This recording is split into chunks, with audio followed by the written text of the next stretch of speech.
పొగడ్తల్లో ప్రమాదాలు. కథ.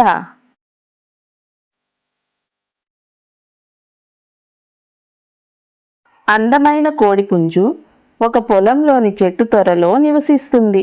ఒకరోజు అది పొలంలో ధాన్యపు గింజలు ఏరుకొని తింటుంది.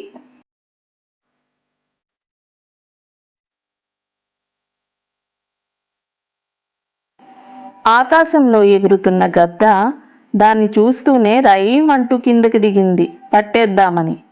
ఆ కోడి టక్కున చెట్టు త్వరలో దూరేసింది.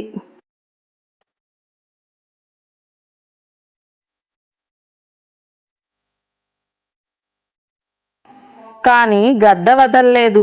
ఆ చెట్టు బయటే ఒక రాతి మీద కూర్చొని, ఏమైనా నువ్వు చాలా అందంగా ఉంటావు సుమా.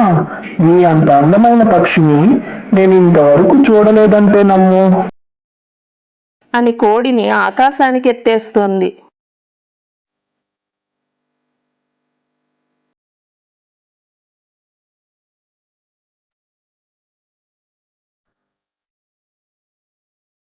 వినటానికి కోడికి మహారంజుగా ఉంది. ఆసక్తిగా వింటుంది.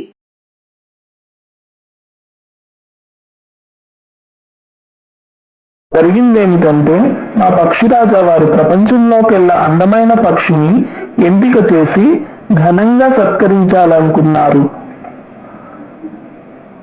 నువ్వు కొంచెం బయటికి వస్తే నేను నీ రూపం పూర్తిగా చూసి రాజుగారికి బాగా వర్ణించి చెప్పగలుగుతాను కదా అంది గద్ద. ఆ పొగడ్తలన్నీ తలకెక్కాయి కోడిపుంజుకి.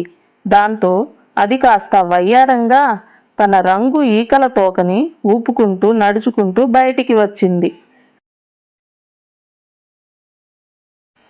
అంతే, క్షణకాలంలో గద్ద తన 2 కాళ్ల గోళ్లతో ఆ పుంజుని పట్టుకొని రయ్యిమంటూ ఎగిరిపోయింది.